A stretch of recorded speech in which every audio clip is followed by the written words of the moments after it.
તો મેં પાછા બોરિયા બિસ્તર બાંધીને હું આવી ગયો પાછો રેલવે સ્ટેશન. અને તમે એમ વિચારતા હશો કે હું જાઉં છું ક્યાં? તો હું જાઉં છું સાળંગપુર.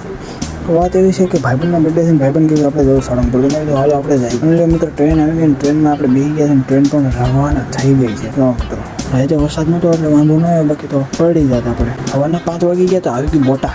અને જેવા સ્ટેશનની બહાર નીકળ્યા રિક્ષામાં બેસનું એ કે સાળંગપુર, કારણ કે આપણે મંગળા આરતીનું લેવાની હતી તે માટે. પછી હું મિત્રો નાઈ ધોઈને ત્યાર થઈને આવી ગયા મંગળા આરતી લેવા માટે. તમે જો મિત્રો દર્શન કરી લ્યો દાદા.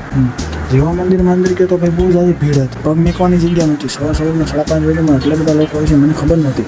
મિત્રો તમે દર્શન કરી લો નજીકથી. પછી મિત્રો અમે આવી ગયા પૂજા પાઠ. અહીંયા આવીને થોડીક વાર બેઠા ભગવાનનું ધ્યાન કર્યું. પછી અમે આવી ગયા મૂર્તિ પાસે. હવે બધે જે સાળંગપુર આવે તે મૂર્તિ પાસે 5-7 કિલો ફોટા તો પડવે જ. પછી એમાં હું લેવા નક્કી દીધા એટલે અમે પડવી દીધા. भाई साहब मेरे अकेले की फोटो लेना, अकेले खींचो, अकेले खींचो, सोचते हुए 5-7 કિલો ફોટા પાડીને તમે પ્રસ્થાન કર્યું ભોજનાલય તરફ. કારણ કે ત્યાં જમવાની થાળી પડી ગઈ હતી ને અમે અહીંયા ફોટા પાડી એમ નો મિત્રો અમે જમવા બેસી ગયા હતા. એની કારણે મિત્રો ડાયરેક્ટ આવી ગયા બસ સ્ટેન્ડે, કારણ કે વડોદરા પાછું જવાનું હતું એટલે. મિત્રો બસ આવી ગઈ છે, હવે અમે જઈએ છીએ વડોદરા. તો આજનો વિડીયો અહીંયા પૂરો કરી દો.